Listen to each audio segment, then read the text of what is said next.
બાફેલા સિંગોડા આપણે ઘરે બાફવાના સિંગોડા બજારમાંથી બાફેલા લાવીએ ને તો એનો ભાવ ડબલ હોય. એટલે કાચા સિંગોડા મળે અત્યારે 100 રૂપિયાના 3 કિલો. બરાબર. તો કાચા સિંગોડા લઈ આવો તો એનો ભાવ 100 રૂપિયાના 3 કિલો. પાકા સિંગોડા લાવો તો એનો ભાવ ડબલ હોય. તો આપણે ગરમ પાણી ઉકાળી લીધું. હવે એને સિંગોડાને પાણી ઉકાળવાનું મગતા વાસણમાં, અને પછી એને સિંગોડાને 3-4 વાર ચોખ્ખા પાણીએ ધોઈ નાખવાના. એ તલાવમાંથી નીકળેલા હોય ને, જેટલું સંતોષકારક. મીઠી તો ના હોય પણ ડસ્ટ હોય, ગંદા પાણીવાળા હોય.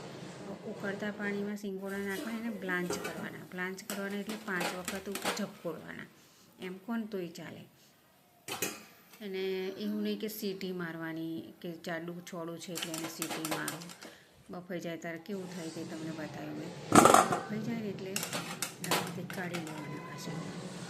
બ્લાન્ચ કરવાની એટલે 5 વાર 5 મિનિટ, એથી વધારે એવો સુગંધ નહીં જોવાનો, કલર નહીં જોવાનો, કશું નહીં.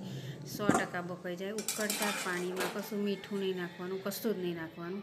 ફક્ત 5 વાર ઝપકોડવાના. એને બ્લાન્ચ કહેવાય. બ્લાન્ચ કરો આવી રીતે. પછી આને ઠંડા પાણીમાં નહીં નાખવાના. આને વાડકામાં ભલે વરાળ નીકળતી ત્યારે છે ને આવું કાપીએ ને તો આવું નીકળશે. સહેજ તમને એવું લાગશે કે હજુ 5 મિનિટ, હજુ 2 મિનિટ રાખીએ. ના, જે વરાળ છે ને એ વરાળમાં સરસ બફાઈ જશે. પછી પાણીવાળા પચપચ થાય. અત્યારે આ છે ને મોઢા મૂકશો તો એક કચ બોલશે. એ વરાળથી બફાશે. બહાર નીકળ્યા પછી વરાળથી પડ્યા બફાશે. એમ જો છોડાથી છૂટું થઈ જાય ને એટલે બફાઈ ગયું. એક પહેલાં કાઢી નાખવાનું અને પછી જોઈ લેવાનું.